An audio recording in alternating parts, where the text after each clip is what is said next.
IVC, same name, different band. Should be fairly self-explanatory. Just occurred to me looking through my record collection that sometimes I've got 1, 2, sometimes 3 or 4 bands who've all got the same name.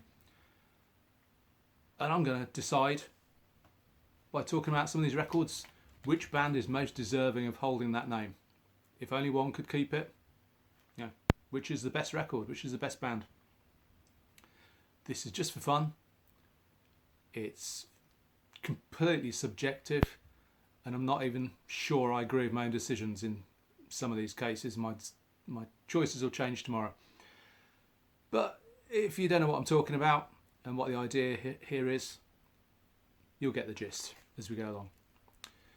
So I've grabbed a few bands at random, and let's see how this goes.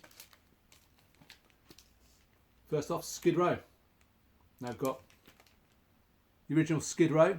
This album came out in I think 1970 or 71, and it features a 17-year-old Gary Moore. And then we've got the 80s band Skid Row, who tended to get lumped in with the hair metal genre, and quite a different proposition to Gary Moore's lot. I seem to remember reading an interview of Sebastian Bach, the singer in this band, when this album came out, saying that they'd actually had to contact members of the original Skid Row and basically ask their permission to use the name. And they got their blessing, I believe, as long as they didn't drag the name into disrepute. So which is better, the original Skid Row or the later Skid Row? Well, this is some Cream-style progressive blues rock. It's got some sort of foreshadowing of what Gary Moore might do in later years. It's well played. It's a good album. Is it great? It's a good album. It's a good album. I do really enjoy it. But held up against this, which for me was a big album at the time when it came out. It's a kind of band I wanted to play in. They had the kind of look that I thought was extremely cool at the time. They weren't overly glam. They had that kind of Guns N' Roses look, a bit dressed down, a bit street. And there's some great songs on this. That first Skid Row album, like I say, very progressive blues. For me, no obvious standout tracks, and in fact, this is an album that CBS put out, which gets sort of considered their first album, but in fact they released an album before this, which was very rapidly withdrawn by CBS, because I think they felt that they needed to re-record some of the tracks and perhaps put some slightly stronger material on the album. So this is a reworked version of the first album. Whereas this, from beginning to end, is just a superb example of this kind of 80s hard rock. You've got the great opener, Big Guns, heavy tracks like Piece of Me, the anthemic Youth Gone Wild, and of course the obligatory power ballads, 18 and Life and I Remember You. And it's a really good album. I mean, of course this is all subjective. This was kind of the era where I was completely consumed by this kind of music, and they just did it so well. You know, they weren't overly glam, and that scene was getting very, very stagnant very quickly. But these guys were just a great hard rock band with great songs, and they got progressively heavier on their sort of subsequent 2 albums before Sebastian Bach singer left. So I think you can probably guess by now who wins the showdown. And bear in mind, I own both these albums, so I love them both. But the winner is It's that Skid Row. Okay, I think you've got the gist now. And I think I know what I'm doing. So next up, a couple of bands who share the same name. Arthur Brown, Kingdom Come. And again, the 80s, Kingdom Come. So, two very, very different bands. Start with Kingdom Come, the Arthur Brown version. Now, this was one of the first records ever to feature a drum machine, the Bentley Rhythm Ace, which was all programmed by Arthur Brown himself. It's got his usual unhinged vocals on here. And it is a very experimental album. I'm sure it's been hugely influential on a lot of artists. You know, the sort of Gary Newmans and electronica acts who came along in the 80s. It was such a departure at the time. I'm not quite sure why Arthur Brown chose a drum machine rather than a live drummer. Perhaps I have a feeling he just liked experimenting with new technology, new sounds. This is a very experimental album. It's psych prog, it's space rock. Like I say, it's very experimental. It's proto-electronica. There's superb guitar playing throughout by a guy called Andy Dalby. And lots of ARP synthesizer and Mellotron. So, yeah, it's one for psych fans, prog fans, electronica fans. It's unlike anything Arthur Brown had done before. His Galactic Dossier album, which came out a couple of years before this, I believe, it's a fantastic album as well. But it's more recognisably, you know, psychedelic progressive music. And this one is just completely out there. It moves away from the sort of organ guitar kind of sound of that Galactic Zoo Dossier. I think I've got the name of that right. I should have dug it out. And that album's a masterpiece, and this is amazing as well. So Kingdom Come with Arthur Brown, strong contender there. Then we have Kingdom Come, again, another band got lumped in the 80s hair metal, but this lot got accused of being rip-offs of Led Zeppelin. In fact, Kerrang magazine, I seem to remember, christened them Kingdom Clone, and they never quite recovered from that. Even people I think who had never heard the band just wrote them off as Led Zeppelin copyists. But when you consider what Greta Van Fleet have been getting away with in recent years, you have to question why Kingdom Come were given such a hard time. The performances on this are fantastic. Lenny Wolf is a really, really good singer, and I enjoy the albums he did with what were they called? Stone Fury. Again, great records. Happened to see Kingdom Come in 1988. They were part of the bill on the Monsters of Rock tour. I saw them at Giant Stadium in New Jersey, and that was headlined by Van Halen with Sammy Hagar on vocals, and I think Dokken played, and Metallica were on the bill as well. Kingdom Come were bottom of the bill. Quite a good lineup, and Kingdom Come I thought were fantastic on the day. I've got a lot of time for this band, a lot of time for this album, and tracks like What Love Can Be give me chills. Fantastic vocals on that. Such a beautiful, soaring, heavy ballad. Far more to this band than just being Led Zeppelin wannabes, and should be given a fair crack of the whip. So, Kingdom Come. Who's going to win this one? It's got to be Arthur Brown's Kingdom Come. Close thing, but just because this is so innovative, gets the thumbs up. And then, next up, two different pilots. Now this pilot featured Lee Stevens, one-time guitarist of Blue Cheer, played on the first couple of albums.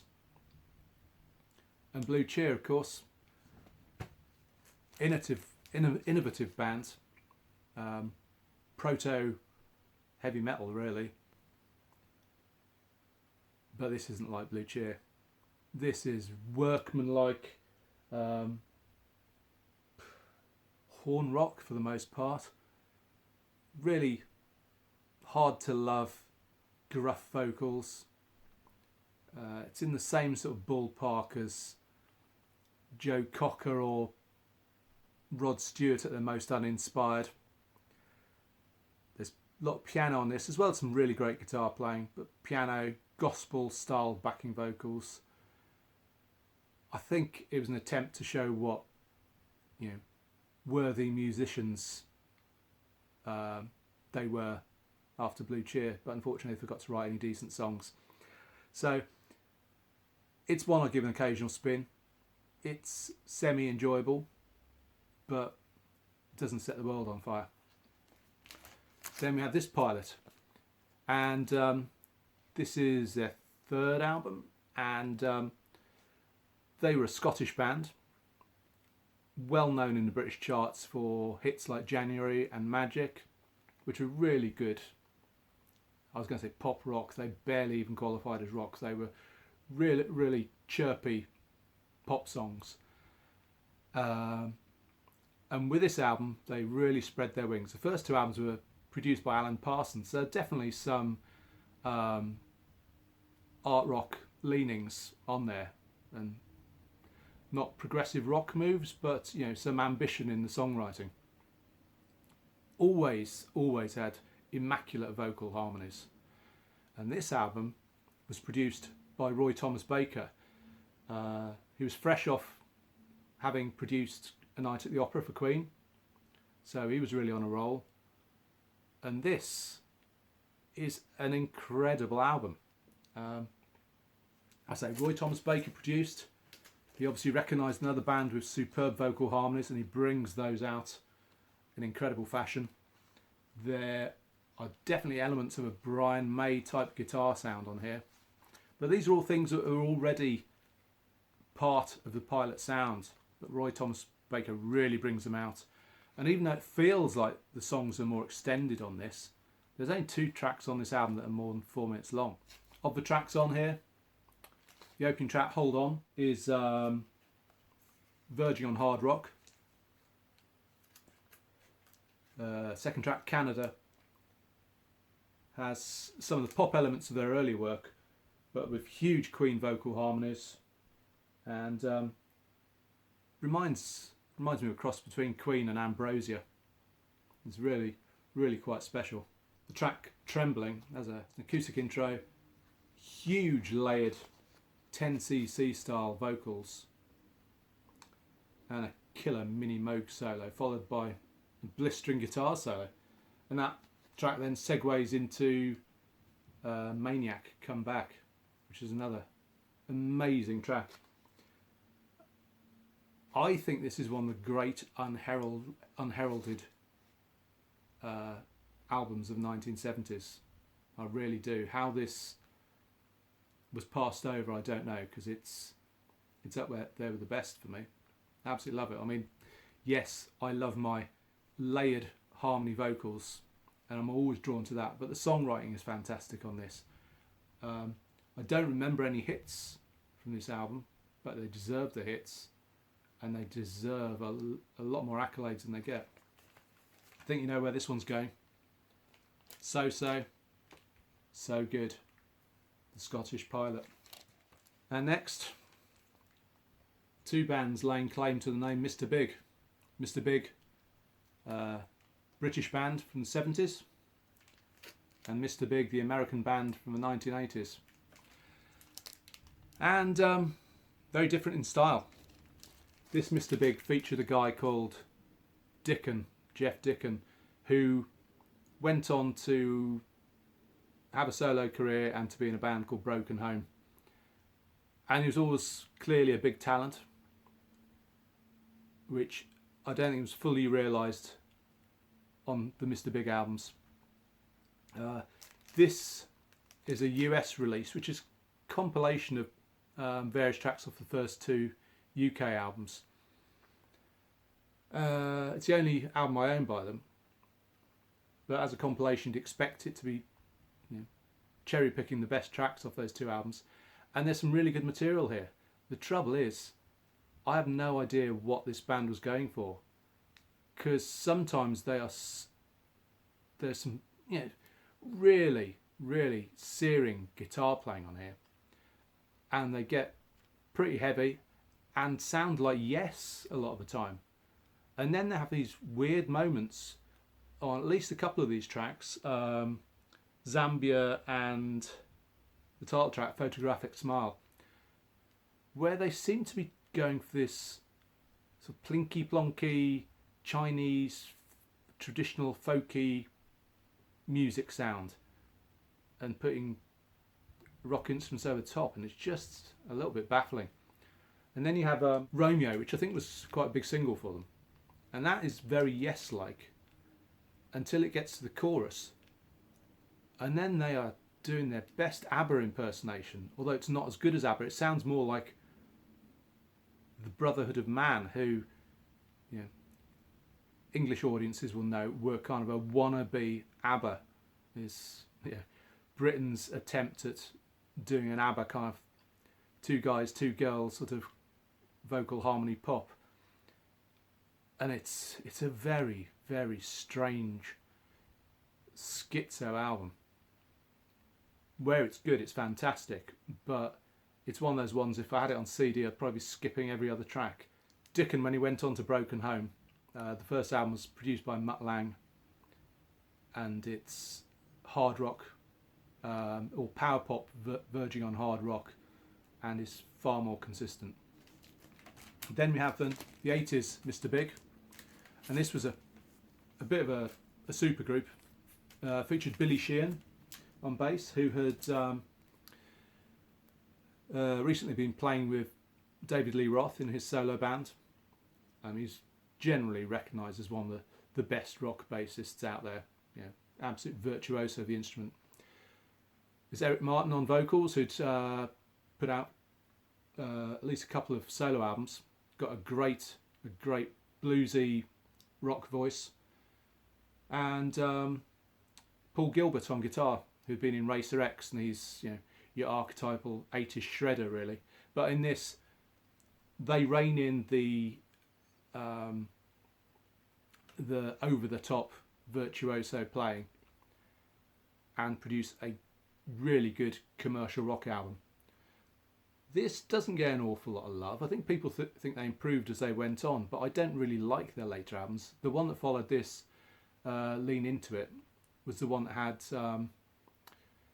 what was the big ballad, To Be With You, on it, which I just thought was sickening, to be honest. It had that, there were so many sit on a stool and pour your heart out type acoustic ballads at that time, like More Than Words by Extreme, and that really doesn't do much for me. And they had a track, Green Tinted 60s Mind, as well, which it was good, but it just felt a bit contrived, whereas this is a really good commercial hard rock album. It sounds quite a bit like Survivor to me in places.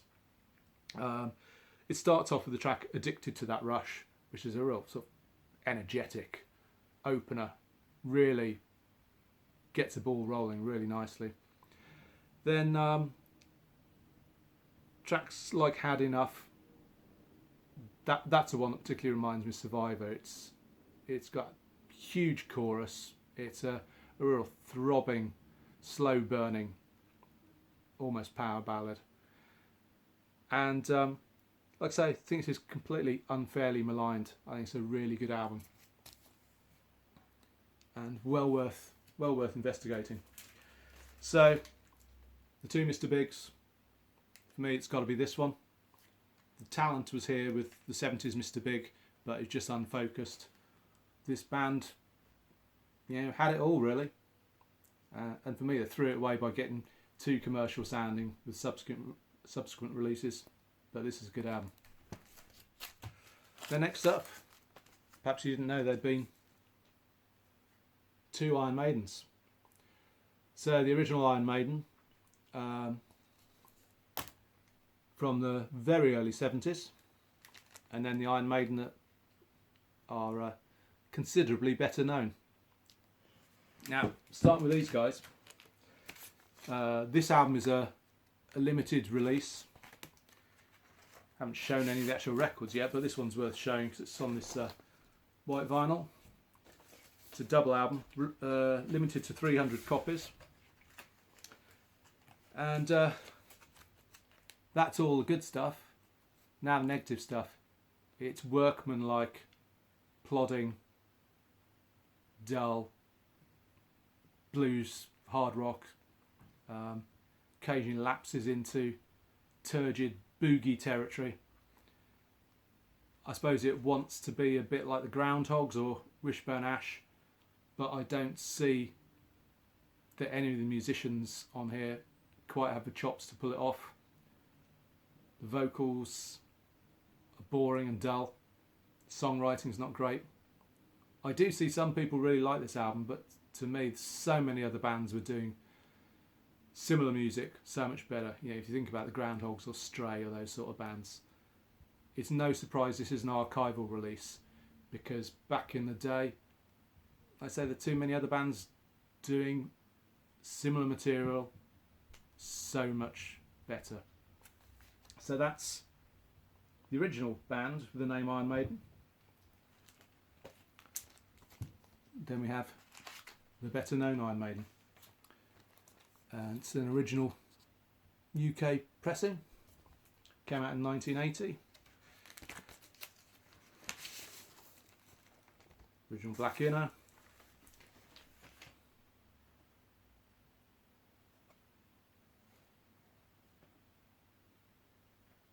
Great labels. Now I have a love-hate relationship with Iron Maiden, in as much as I love the first two albums with Paul Di'Anno on vocals.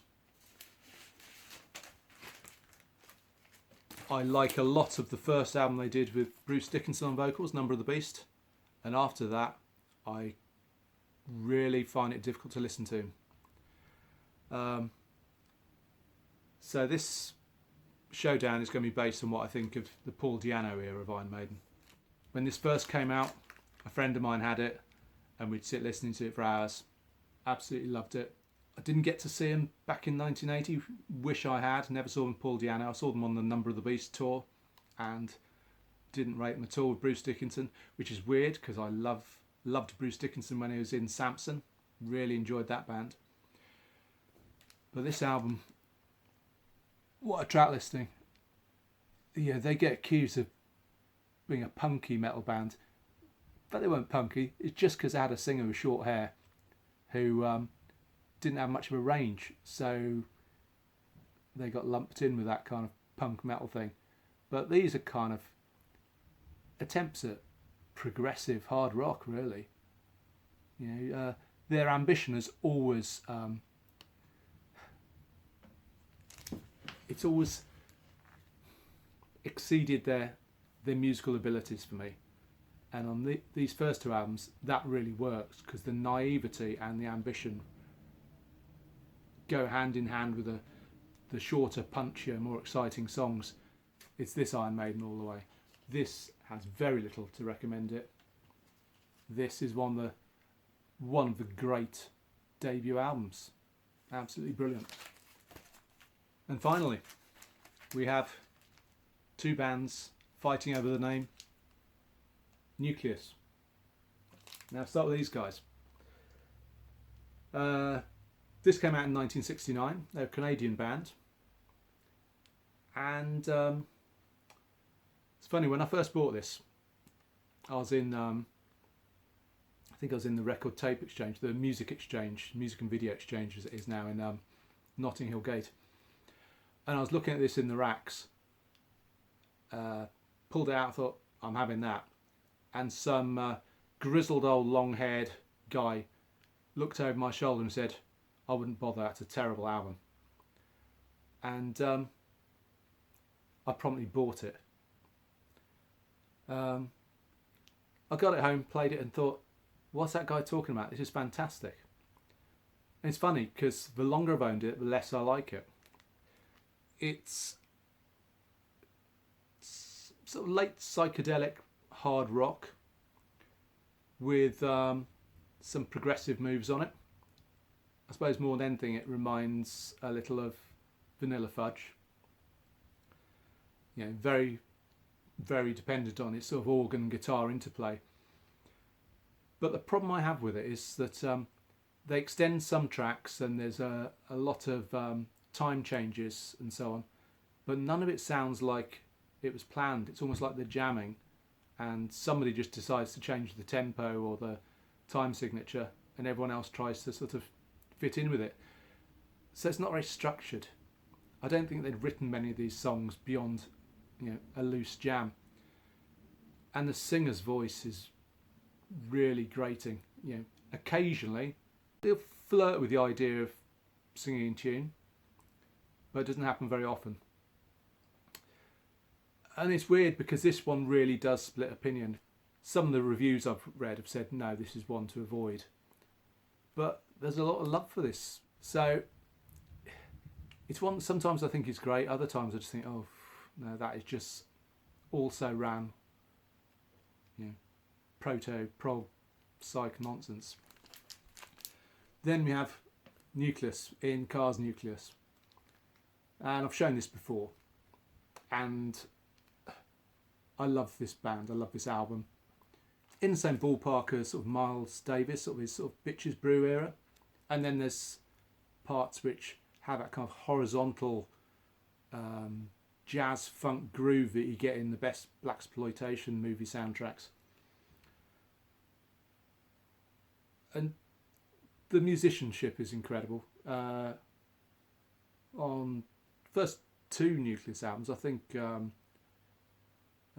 Chris Spedding was playing guitar, so you know what a great guitar player he is, and more known for being a rock player than a jazz player, quite probably. So it's most definitely jazz rock. If you are into Soft Machine in their sort of more jazz era rather than their earlier psychedelic era, then this would be right up your street. Can't say enough good things about this album, and Ian Carr is a huge talent. So we have Canadian Nucleus and the British Nucleus. Obviously it's got to be Ian Carr's Nucleus. Fantastic band. So there you are. Did that work? I don't know. I'm sure when I was planning this, some of those albums were a tie for first place, as I couldn't separate them. But I seem to have made a decision on all of them now. But like I say, some of the decisions might change on another day. But some great music there, and some not so great music. I've got quite a few more of these band names shared by more than one band, so I might do this again. But let me know what you think, and I'll be back again soon. Bye.